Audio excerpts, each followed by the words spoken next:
કહો ને અમે સ્ત્રી છીએ, પણ આ સ્ત્રી નથી, પણ આ અનંત પ્રકાશ, અનંત આનંદ, અનંત શાંતિ જ છે.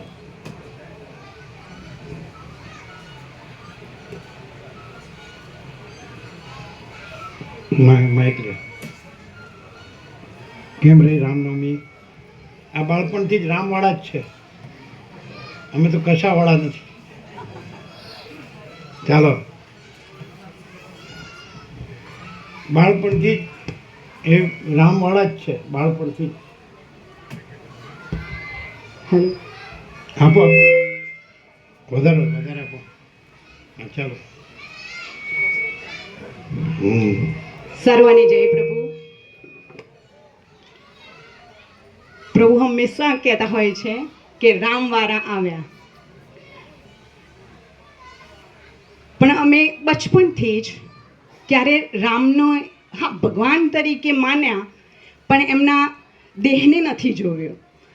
અમે મંદિરમાં જતા તો માત્ર બચપનથી પ્રભુ અમે એ જ માગતા કે તું મને જ્ઞાન, ભક્તિ અને વૈરાગ્ય આપ, મને બીજું કંઈ ના જોઈએ. બચપનથી જ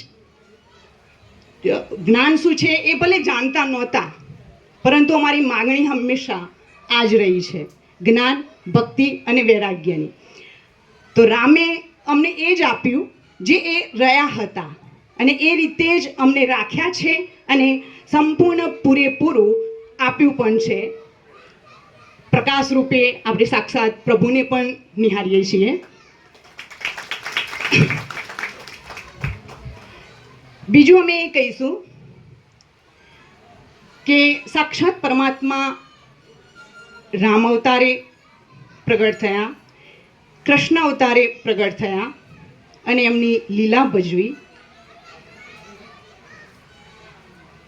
કાળા માથાનો જે માનવી છે એ સત્ય ઓળખવાની જગ્યાએ પોતાની જે વાસનાઓ છે એને સંતોષવા માટે સાક્ષાત પરમાત્મા જે રામ અવતારે અને કૃષ્ણ અવતારે જન્મ્યા અને એ જે લીલા ભજવી એમના દેહને સાચો માનીને એ પ્રમાણે જીવે છે. વાસ્તવમાં એમની ખુદની વાસના છે, એને ભોગવવા માટે રામનું અને કૃષ્ણનું ઓઠું લે છે.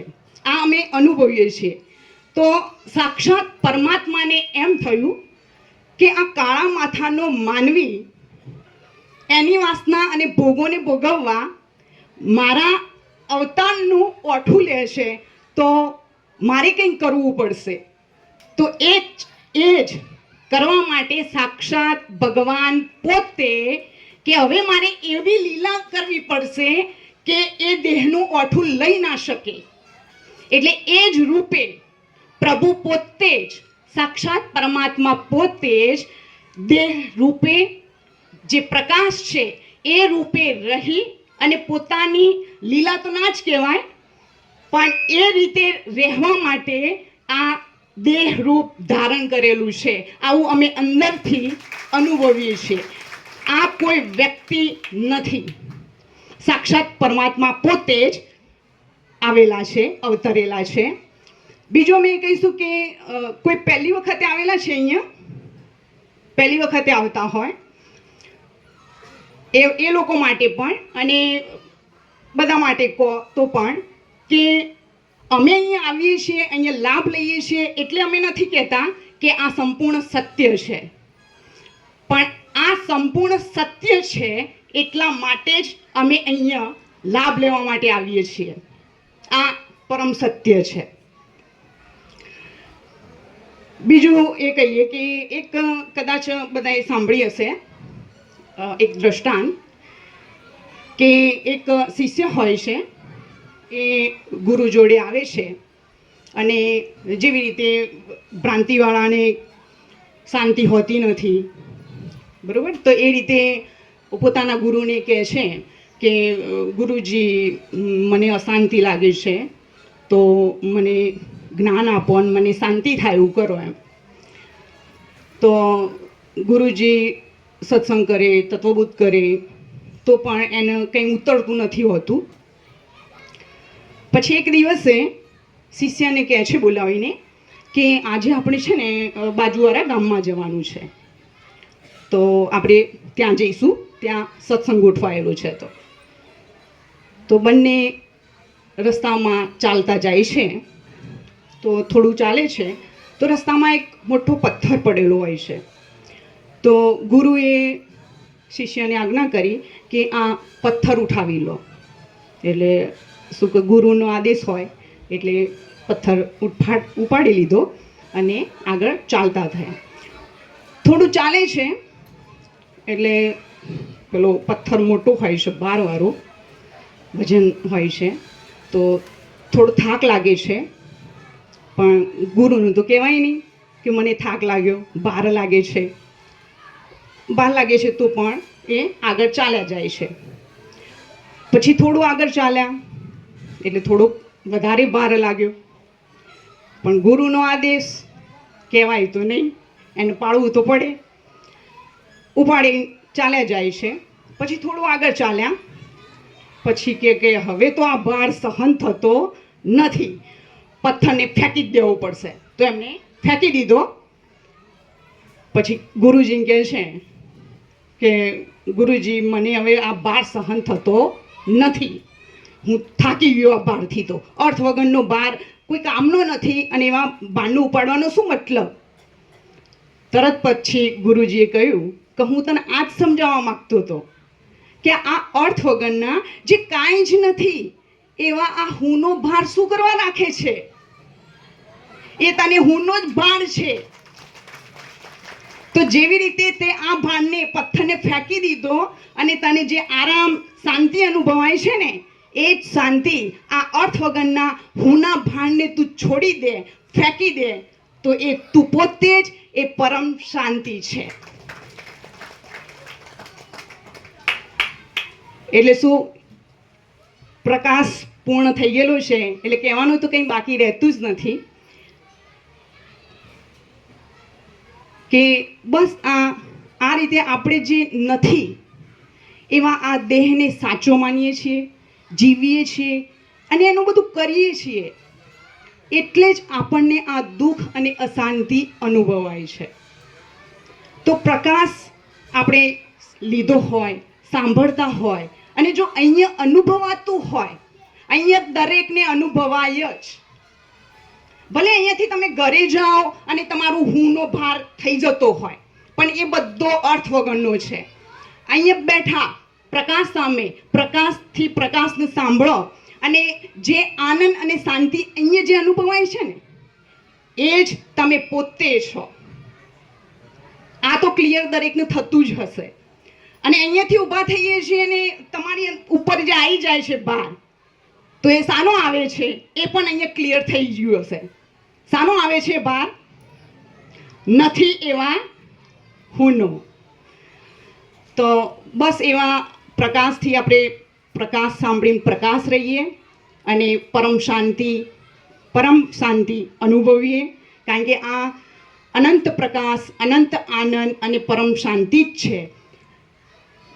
મળ્યું છે તો ખરેખર અમને તો એવું લાગે છે ઉદ્ધાર કરી જ લેવો જોઈએ. કારણ કે આવું પહેલું તો આપણને જે અનમોલ કહેવાય એવો મનુષ્ય દેહ મળ્યો છે, જે કદાચ ક્યારેય ના મળે એવા સાક્ષાત પરમાત્મા પોતે જ આપણને મળ્યા છે. તો ઉદ્ધાર કરી લેવો જોઈએ. મનુષ્ય દેહને ભોગોમાં ન વેડફવો જોઈએ.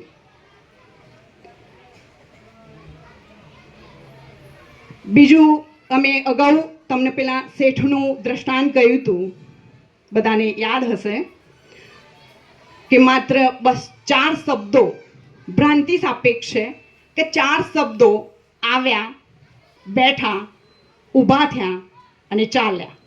જો આ 4 શબ્દોથી લાભ થતો હોય તો આ તો આપણા પોતાના સ્વરૂપને સાંભળીએ છીએ, તો એનાથી કેમ લાભ ના થાય? થાય જ. ભલે તમે મને કમને આવો, જે કંઈ સંભળાય, બેઠા છો એટલે શબ્દો તો પ્રકાશ તો પડવાનો જ છે, તો એ ઉગી જ નીકળે. તો લાભ લો આવા વ્યાપક દિવસમાં અને અવતારો અને પરમ શાંતિ અનુભવો. એ જ અસ્તુ. જય હિન્દ, જય ભારત.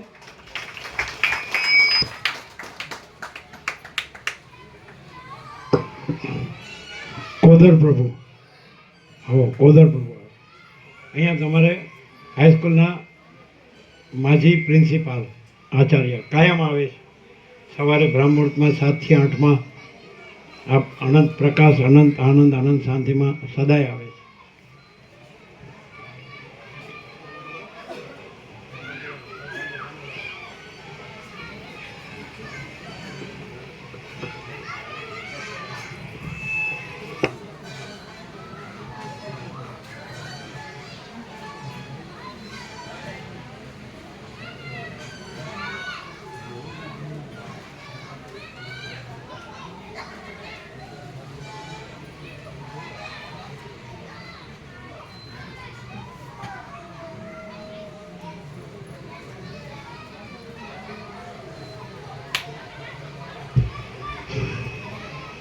બ્રહ્મ વિદ્યા મંદિરમાં બેઠેલ બધા આબાલ વૃદ્ધ સૌને મારા જય પ્રભુ. બોલો બધા. હા, બધાને મારા જય પ્રભુ, જય સચ્ચિદાનંદ. આજે રામનવમી છે અને રામનવમી નિમિત્તે આપણે સૌ આ પવિત્ર જગ્યા, પ્રભુ તો એવું કહે છે કે મરવા જેવી જગ્યા, એવી જગ્યામાં આપણે અહીંયા આગળ મળ્યા છીએ. અને જુઓ કે કેટલો બધો માનવ મેરામણ. ખાસ કરીને આજે રામનવમી છે એટલે રામનવમીમાં તો પ્રભુજીએ બધી વાતો કરી, પણ સદેહે આ વિષ્ણુ ભગવાનનો 7મો અવતાર છે. સદેહે જો રામ જન્મ્યા હોય કે પ્રાગટ્ય થયા હોય તો આ એમનો 7મો અવતાર છે. અને એટલા માટે એમને પ્રગટ્ય થવું પડ્યું, અસુરોના નાશ માટે. અસુરોનો નાશ કરવા માટે એમને પ્રાગટ્ય એમનું થયું. બાકી તો રામના નામમાં જ ઘણો મહિમા છે. રામ સિવાય રામનું જે નામ છે એનો મહિમા અપાર છે. એવા 1-2 દાખલા છે. પ્રભુએ બધા આપણે જ વાત કરી કે આપણે જ્યારે મરીએ, અને ખાસ કરીને અમારા ચૌધરી સમાજમાં તો જ્યારે મરીએ ત્યારે રામ રામનો વર્ષોથી મહિમા છે. એ તો ઘરે લાગે ને પાછા રામ રામ કે, આવો મોટો મહિમા છે.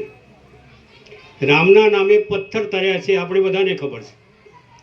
રામના નામે પથ્થર તર્યા છે. જ્યારે લંકામાં જવાનું હતું એટલે વિશેષ નથી કહેતો, પણ એ આપણે બધા જાણીએ છીએ. બીજું ગાંધીજીનો દાખલો છે કે ગાંધીજીને જ્યારે બીક લાગતી એ વખતે રામનું નામ લેતા. જોયું ને, ગાંધીજીને જ્યારે બીક લાગતી ત્યારે એ રામનું નામ લેતા. એટલે રામના નામમાં કેટલો મહિમા છે, કેટલી એમનામાં તાકાત છે રામના નામમાં, એ આ 2 દાખલાઓ પરથી. એના સિવાય તો બધા ઘણા દાખલાઓ છે. હવે મૂળ વાતો પર આવીએ તો ભગવાન બુદ્ધે પણ કહ્યું છે કે આ બધું જો દુઃખ હોય તો તે આસક્તિનું છે, લગાવનું છે, ચોટનું છે. આ બધું દુઃખ કોઈ હોય તો શાનું છે? આસક્તિનું. પ્રભુ વારંવાર કહે છે ડોલર અને ભોગો, નામ, અહમ, હું, વારંવાર કહે છે. તો એના કારણે દુઃખ છે. અને આ દુઃખમાંથી જો આપણે છૂટવું હોય તો શું જોઈએ? પ્રેમ, શાંતિ, સંભાવ, સદ્ભાવ, ઘણું બધું છે. એમાંથી આપણને શાંતિ મળે છે. અને અમે તો દરરોજ અહીં આગળ શાંતિ અનુભવીએ છીએ. અને અત્યારે જુઓ તમે, બીજે ક્યાંક આવી સભા હોય, બીજે ક્યાંક આવું વક્તવ્ય ચાલતું હોય તો એ વખતે શું હોય?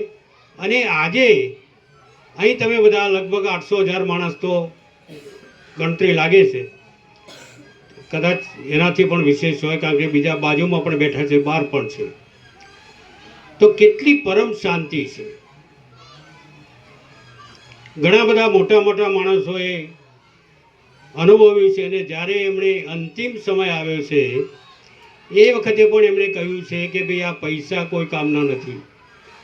સિકંદરનો દાખલો આપણે જોઈએ છીએ. આખી અડધી દુનિયા જીત્યા પછી જ્યારે મરણ પથારીએ પડ્યો ત્યારે એણે કીધું કે મારો જનાજો નીકળે એ વખતે મારા બંને હાથ ખુલ્લા રાખજો. અવરેજ સ્ટીવ જોબ્સ, જેણે એપલ કંપનીનો મોટો માલિક કહેવાય, એ પણ મળ્યો ત્યારે એણે પણ આ વાત કરી કે પૈસા એ ગૌણ છે, શાંતિ મુખ્ય છે, આનંદ એ મુખ્ય છે. તો આવા તો બધા ઘણા દાખલા છે. આપણે ફોર્ડનો દાખલો પ્રભુ ઘણી વખત આવે છે. ફોર્ડના માલિક, એણે પણ આ જ કહ્યું હતું, એટલે વિશેષ ન કહેતા. અહીં આગળ આ 42મો રાઉન્ડ છે, અને હવે તો એક પાછો નવો પ્રયોગ છે. 13/5 17/6 35 દિવસ અખંડ અહીં આગળ સવારે 3 કલાક, સાંજે 3 કલાક અહીં આગળ આ મહાવશિષ્ઠ રામાયણનું સરળ શ્રવણ અહીં આગળ થશે. અને એમાં 55 નામ થયા છે કે જે અખંડ અહીં જ રહેશે, અને 35 દિવસ સુધી આ 42મો નહીં, એમાં 43મો પણ પૂરો થઈ જશે. અને તમે આવો તો તમને ખ્યાલ આવે કે અહીં આગળ શું છે. આજે તો ઘણા બધા નવા આવ્યા હશે, અથવા તો આ પ્રસંગને અનુરૂપ આવ્યા હશો. પહેલાં તો 15 ઉત્સવો હતા, પછી આપણે 8 થયા છે. પહેલાં 3 હતા, પછી 15 થયા, હવે 8 થયા છે. પણ ભાઈ જોજો, તમે બધા અનુભવી રહ્યા છો કે અહીં આગળ જે પ્રભુજીનું જે સાનિધ્ય છે અને એનો જે તત્વબોધ છે, તત્વબોધમાં કેટલી તાકાત છે એ અમે બધા તો અનુભવી રહ્યા છીએ. તમે આજે પણ અનુભવી રહ્યા છો. એ જગ્યાનો પ્રભાવ છે અને એમના બોધનો પ્રભાવ છે. આ બે પ્રભાવને કારણે આપણે બધા સુખ અને શાંતિ પામી રહ્યા છીએ. એમનો એક જ આશય છે, બીજો કોઈ આશય નથી. બીજા બધા જો દુઃખ અને શાંતિ હોય તો આપણા વાડાઓથી છે. કેટલા બધા વાડા, કેટલા બધા ધર્મ. ઘણા કહેતા છે કે ભાઈ હિન્દુત્વ એક નથી, હિન્દુઓ એક નથી. ક્યાંથી હોય? હિન્દુઓ ક્યાંથી એક હોય? કારણ કે બધા કેટલા બધા વાડા છે, ગણ્યા ન ગણાય એટલા બધા વાડા છે. તમે જુઓ, જે મોટી વસ્તી ક્રિશ્ચિયનોની છે, એમાં ક્રિશ્ચિયન એટલે ક્રિશ્ચિયન, એમાં કોઈ વાડો નથી. બરાબર ને? એટલે વધુ ના કહેતા થોડું મેં અહીં આગળ હું જે તત્વબોધ દરેક વર્ષથી સતત સાંભળું છું. આમ તો 25 વર્ષથી પ્રભુનો પરિચય છે, અને મેં નિકોડા પણ જતા, માલસર પણ જતા, બોટાવાડા પણ જતા અને સિહોરા પણ જતા. પણ અહીં જે 1.5 વર્ષ કે એનાથી પણ ઉપર સમય જવા થઈ રહ્યો છે, એ વખતે જે અમને અનુભવ થયો છે, અમને જે પ્રાપ્ત થયું છે, અમે જે કંઈક મેળવ્યું છે, એનો મેં થોડા પ્રભુ વિશેના શબ્દો લખ્યા છે. એ વાંચીશ, જરા બધા શાંતિથી સાંભળજો. સ્વામીજી એટલે પરમ ચિદાકાશ, સ્વામીજી એટલે પરમ પ્રકાશ. એ પ્રકાશની જ વાતો છે અહીં આગળ. તો પ્રકાશ સિવાય બીજું કંઈ જ નથી. અહીં તમે સાંભળ્યું હશે કે વારંવાર પ્રકાશની વાતો આવી છે. સ્વામીજી એટલે પરમ આનંદ, સ્વામીજી એટલે પરમ શાંતિ, સ્વામીજી એટલે પરમ કૈવલ્ય, સ્વામીજી એટલે પરમ સમતા, સ્વામીજી એટલે પરમ સદભાવ, સ્વામીજી એટલે પરમ સચ્ચિદાનંદ, સ્વામીજી એટલે પરમ આકાશ, સ્વામીજી એટલે પરમ ત્યાગી, સ્વામીજી એટલે અખંડ જ્યોતિ, સ્વામીજી એટલે પૂર્ણ નિરપેક્ષ સત, સ્વામીજી એટલે પૂર્ણ બ્રહ્મ પરમાત્મા, સ્વામીજી એટલે સહજ નિર્વિકલ્પ, સ્વામીજી એટલે તુર્યાતીત, સ્વામીજી એટલે સાક્ષાત બ્રહ્મ, સ્વામીજી એટલે કેન્દ્ર વિનાનું વર્તુળ, સ્વામીજી એટલે જ્ઞાનનો ભંડાર, સ્વામીજી એટલે હુંનો છેદ ઉડાડનાર, હુંને જો કોઈ દૂર કરતું હોય તો એ સ્વામીજી જ છે. બીજે બધે પોષવામાં આવે છે, એને મોટો કરવામાં આવે છે. અહીં આગળ જળમૂળથી એને ઉખેડવામાં આવે છે. સ્વામીજી એટલે અહમને છોડાવનાર. ઈગો પડ્યો છે ને આપણામાં, અહીં આવો તો તમારો ઈગો જતો રહે કે હું આ હતો ને આમ છું ને તેમ છે ને મારા ઘેર આમ છે ને મારા આટલા બંગલા છે ને મારે આટલી મિલકત છે ને મારી આટલી જાયદાદ છે. આ બધું જ અહીં આગળ નીકળી જાય છે. સ્વામીજી એટલે પરમ તત્વને પમાડનાર. જે આપણે જોઈએ છીએ, જે આપણે પામવું છે, એ મને તો લાગે છે કે દુનિયાભરમાં કદાચ આ એક જ એવી જગ્યા છે કે જ્યાં પરમ તત્વને પામી શકાય. બાકી બીજે ક્યાંય નથી, ક્યાંય નથી. અને છેલ્લે કહું, મેં લખ્યું નથી પણ Swamiji is a great scientist in knowledge. નોલેજના જો ગ્રેટ સાયન્ટિસ્ટ હોય તો એ સ્વામીજી છે. પદો ન કહેતા એમના ચરણોમાં વંદન કરી હું વાણીને વિરામ આપું છું. જય સચ્ચિદાનંદ, જય પ્રભુ, જય પ્રભુ. Knowledge, scientist of knowledge. Knowledge. Thank you. કાલે સ્વજે જ વિચાર આવ્યો મને. કેવો? આ લખવાનું સ્વજે જ લખ્યું મેં. આપણી પ્રેરણા છે. મુકા પ્રભુ આ બહુ સંન્યાસી મહાત્માઓમાં ખૂબ રહ્યા છે અને વેદાંત બ્રહ્મજ્ઞાનનો ખૂબ અભ્યાસ કર્યો છે. અહીં તો કાંઈ નથી.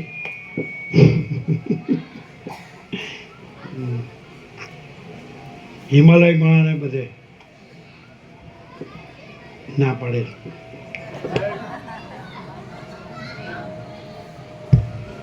જય પ્રભુ. ઘણા બધા તો અમારા જૂના ભાવિકો છે, એ તો પ્રભુને ઓળખે જ છે, સારી રીતે ઓળખે છે. પણ આજે બળદેવ પ્રભુ નવા ભાવિકોને લઈ આવ્યા છે, એટલે બિલકુલ એવું રાખજો કે અયોધ્યાની અંદર આવ્યા છીએ અને અયોધ્યામાં જે રામ છે એના જ દર્શન કરી રહ્યા છીએ. સેજ પણ શંકા ના કરતા.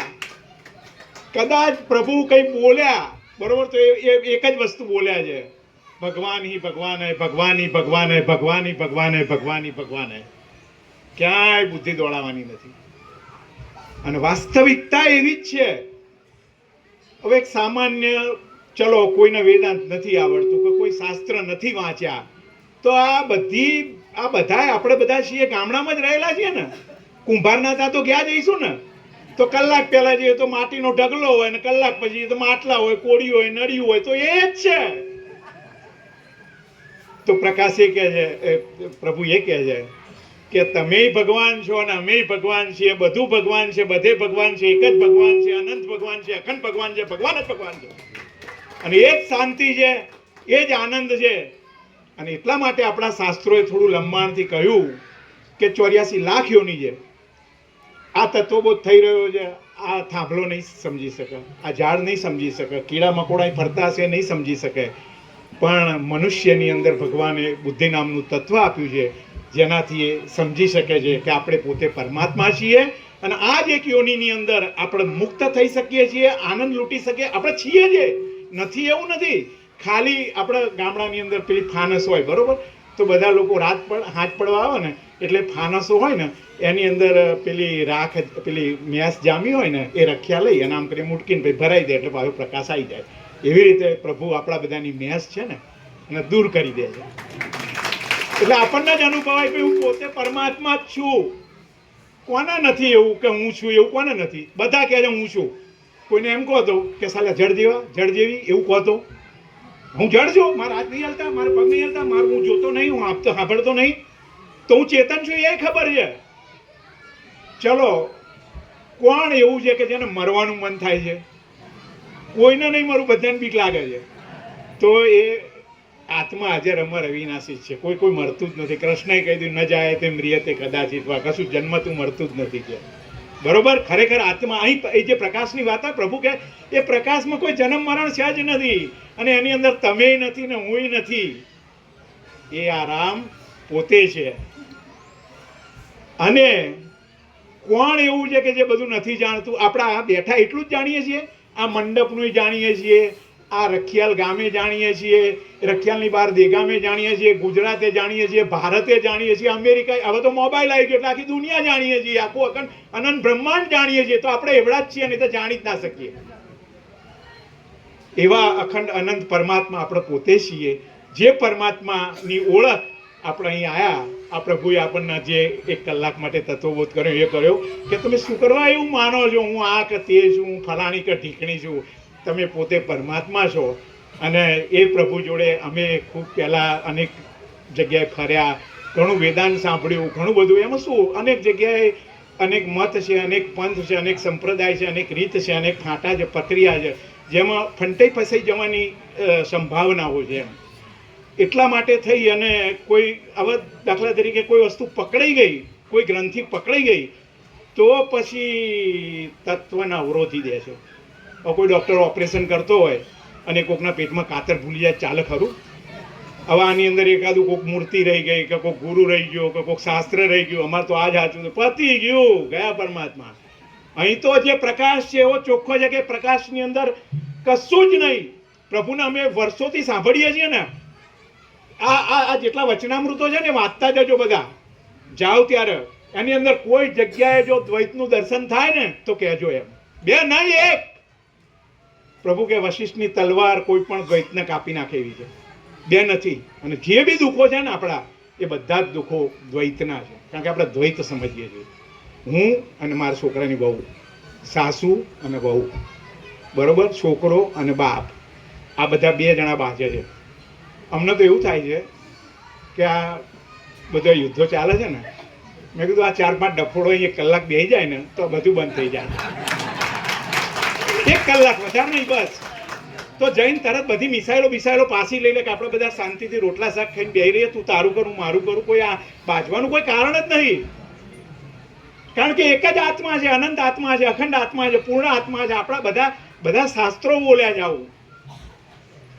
અને સ્વાભાવિક આપણે બધાને જો આપણી સેન્સ કેવી છે. કોઈના ઘરમાં અરીસો ફૂટ્યો છે ને, કે બારીનો કાચ ફૂટ્યો છે ને, તો કે ખંડિત ના રખાય, કે ખંડિત કાઢી નાખો, કે આખું કરો, કે બરોબર.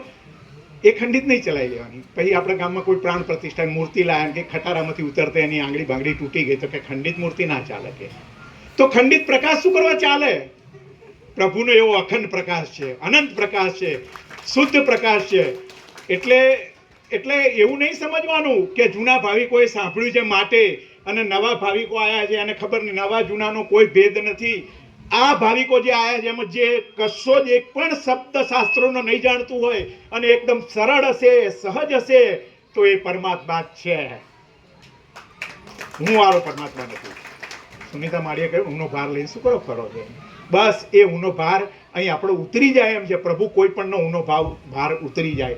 હું આવે છે દ્વૈતથી, આપણે 2 માનીએ છીએ માટે અહીં એવો ભેદ નથી. પ્રભુ એક વખત એક ગામમાં ગયા હતા, બાપુપુરા ક્યાંક, ત્યાં પેલા બધાએ કીધું. હવે એ બધા ઘણા ભાવિકો અહીં આવે ને, અમે જોઈએ છીએ. ખરેખર એ લોકોને આ પ્રકાશ નહીં સાંભળતા નહીં, પણ એ આવીને અહીં પગે લાગે ને પ્રભુના, તો એ ભાવિકોનું મને એમ થાય એટલા સરળ ભાવિકો કે પ્રભુ અમે તો આવું બધું કશું જાણતા નહીં, ચિદાકાશને એવું, પણ કે અમને તો એટલી ખબર છે કે તમે ભગવાન છો. વાત પૂરી. દર્શન માત્રેણ. એટલે મને પોતાને એમ થયું કે મેં કીધું ચલો આ પૃથ્વી ઉપર ઘણા બધાના દર્શન કર્યા છે, અનેક મહાત્માઓના, પણ પ્રભુના જે અમને દર્શન કરવા મળ્યા ને, અદ્ભુત દર્શન, સાક્ષાત સ્વયં ભગવાનના દર્શન છે. એટલે આપણે સહેજ પણ આપણને દાખલા અયોધ્યા લઈ જાય બસની અંદર કોઈ ટૂરવાળો, તો આપણે કેવા દર્શન કરીએ છીએ? શંકા કરીએ છીએ?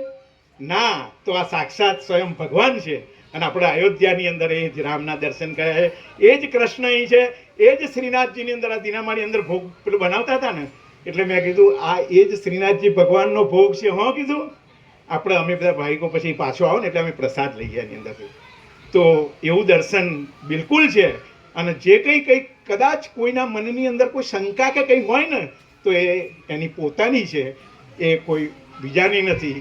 બાકી આપણા ભગવાનના દર્શન કરીએ છીએ એવું અમને અંદરથી અનુભવાય છે, અમે અનુભવીએ છીએ. અને અમને અંદરથી એમ લાગે છે કે આ જ સત્ય પ્રકાશ છે, આ જે વેદો શાસ્ત્રો ઉપનિષદો જેને કહેવા માંગે છે બરોબર કે આત્મજ્ઞાન કરવું જોઈએ, આત્મ સાક્ષાત્કાર કરવો જોઈએ, આત્મા રહેવું જોઈએ, આત્માનુસંધાન કરવું જોઈએ, એ આ જ આત્મા, બીજો કોઈ આત્મા નહીં, જે સ્વયં પ્રકાશ, સ્વયં પૂર્ણ સ્વસ્વરૂપ છે, સ્વયં સિદ્ધ છે, એ પોતે છે જ, એને મેળવવાનો નથી, કંઈ કરવાનું નથી. આપણે બધા એ જ છીએ. કદાચ આપણને બધાને ચીરફાડ કરીને જોવામાં આવે ને તેમાંથી આત્મા સિવાય કંઈ ના મળે.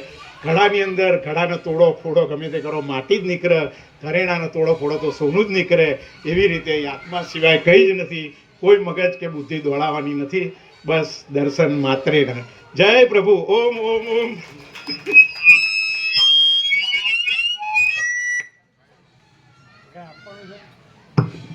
વૈતરામૃત કે સ્ટીકર કે કંઈ આપવાનું છે?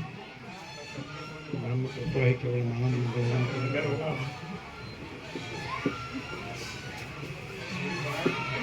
આપવાનું છે કંઈ?